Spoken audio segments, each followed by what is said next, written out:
So hello again, it's Dr. Marvin Faulkner, and this is the first podcast that I've done for the new year. And I've been kind of thinking about what I wanted to discuss with you, but first I want to remind you that you can look for comments on the Facebook page.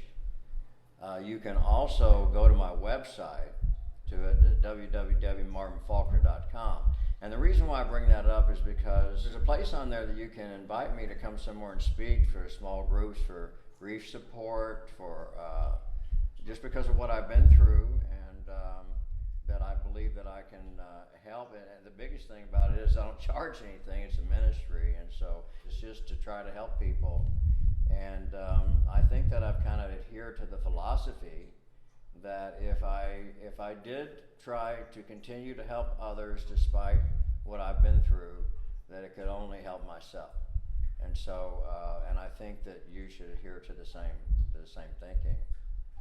So, the podcasts, they've been seen by about, I think it was about 4,400 now views, and there was another 2,000 audios.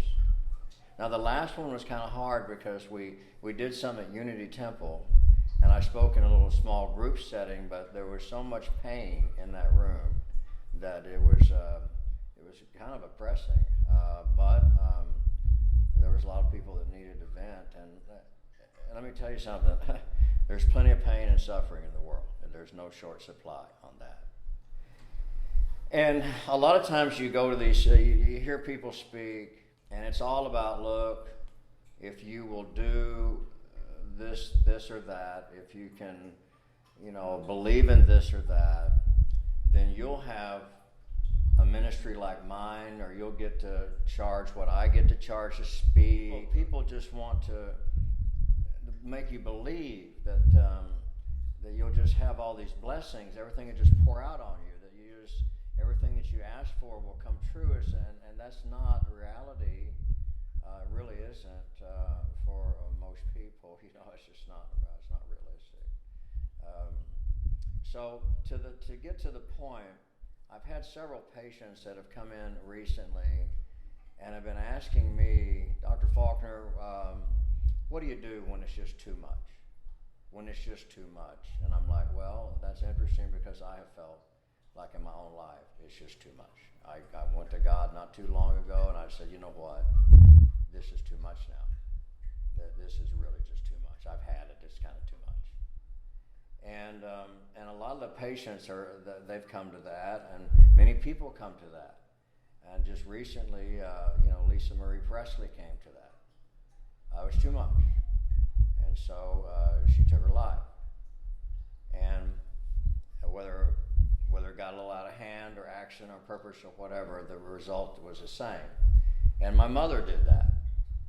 And I remember how that made me feel. Not good.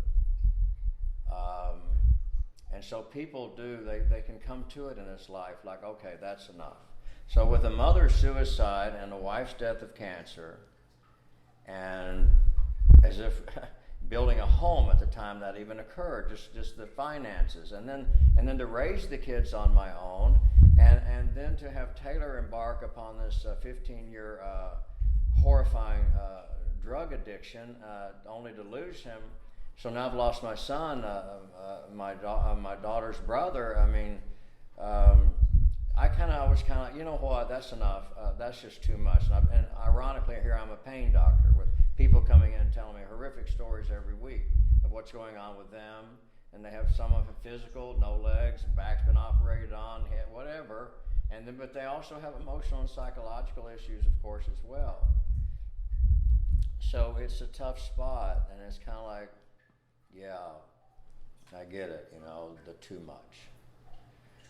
But we're born to die, so if we lay down and we're ready to die, if our time has come, well then, okay, because it doesn't matter anymore, our time has come. But if we still have some health left, and there's still some things that we can do to not only help ourselves but others, then when you consider the gift of having a life been given to you, well, then to take yourself out, I don't really think that that is what you should do. I realize it happens, but I think that as long as you have life and strength of any kind, then you shouldn't allow too much to take you there. You shouldn't allow too much to take you there.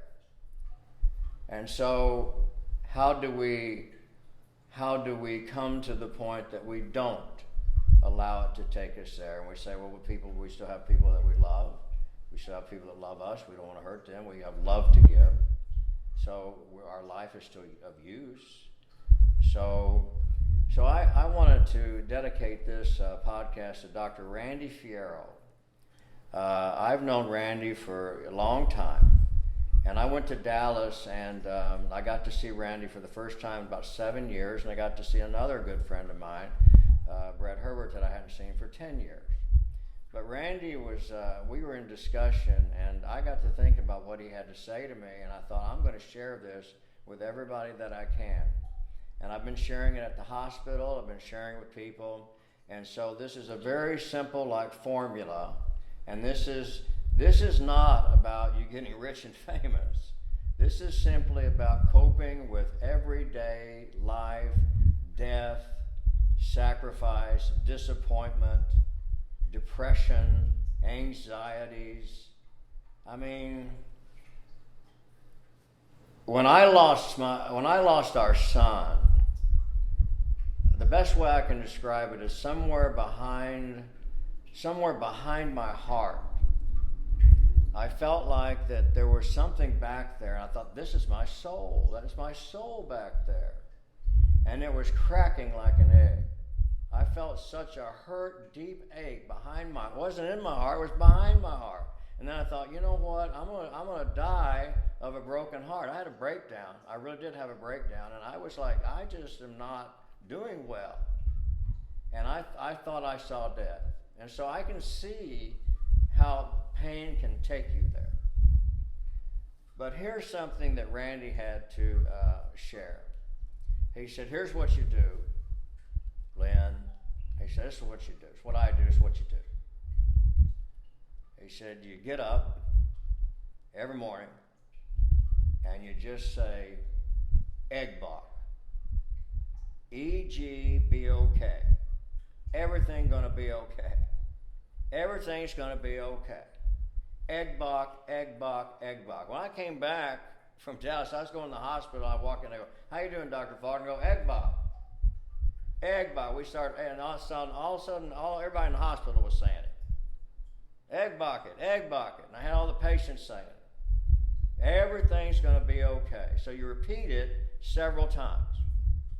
Now, if it turns out that the day went that way, well, then when you get home, you can lay down before you go to sleep. You can say, Egbok, Egbok several more times. But the reality is, there comes a day when you're doing your best to Egbok it, Egbok, Egbok, and it's suddenly not going well. So it's like, wait a minute, this is not going to be okay. I'm looking at it right here, and it's not turned out the way I wanted it to, and this is not going well, and it's not going to be okay. I'm not going to fool myself about this. Look at it. It's not going good. It's not going to be okay. No matter how many times I say Egbok, it's not turned out this way. All right. Now you start getting upset, realize things are just going to crap, see?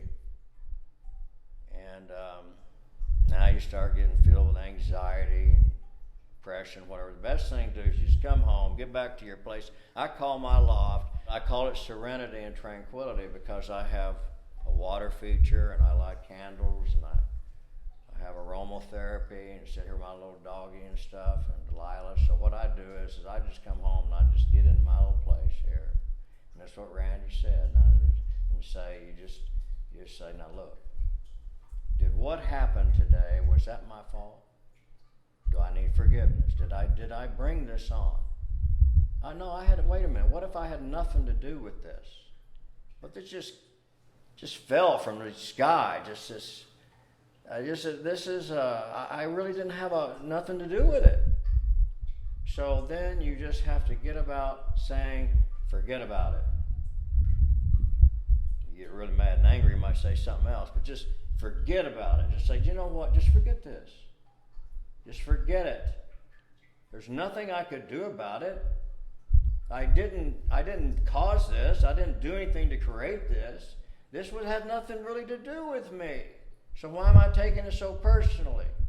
Because it's out of my control. I didn't have nothing to do with it. I just give it to God or whatever because I didn't do this. And so let's just stop getting upset about it and let's just get about forgetting about it. Let's just get this out of your head. So whatever you have to do that, you just sit and just keep blowing and just blow it off. Go to the gym, whatever you got to do, just something, just to get that out of your head so that the depression and the anxiety can ease off. Now then, whether you have to take a glass of wine or whether you go over and grab your sleeping pill that you never used to have to be on, that you are now, whatever, because of life, well then you go ahead and you get to sleep. And you just blow it off and you sleep it off.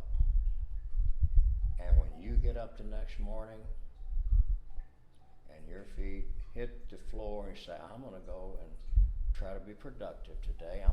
Despite everything that's happened to me, I'm going to go make a difference in somebody's life. And you know what you do? You start all over again. You go egg bucket.